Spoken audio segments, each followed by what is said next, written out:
Hi, this is Brian Bennett for CNET.com, and right now we're taking a first look at the Sony Xperia ZL. This unlocked smartphone is quite well appointed, and for the steep $759.99 unsubsidized price Sony is charging for it, well, it better be. The first thing you'll notice about the Xperia ZL is its large 5-inch LCD screen. Not only is the screen bright, it boasts a full HD resolution of 1920 by 1080 pixels too, and displays vibrant colors.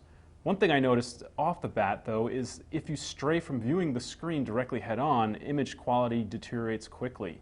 By contrast, the HTC One, which features a slightly smaller 4.7-inch LCD display, has the same resolution, brightness, but much wider viewing angles.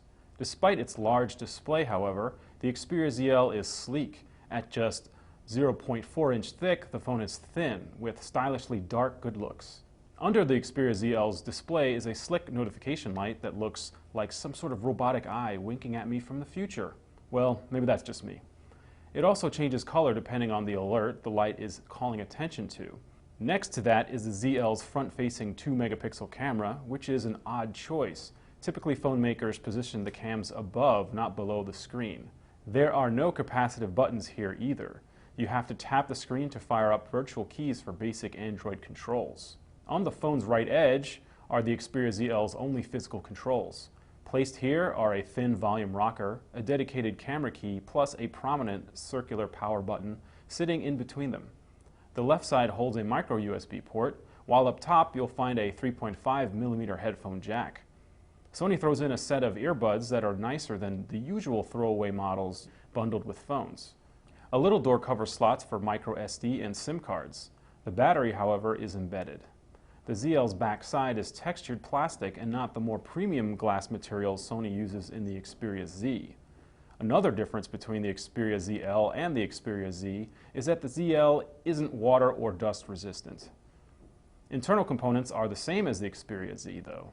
Under the hood is a 1.5 GHz quad-core Qualcomm Snapdragon S4 Pro processor, 2 GB of RAM, and 16 GB of internal storage.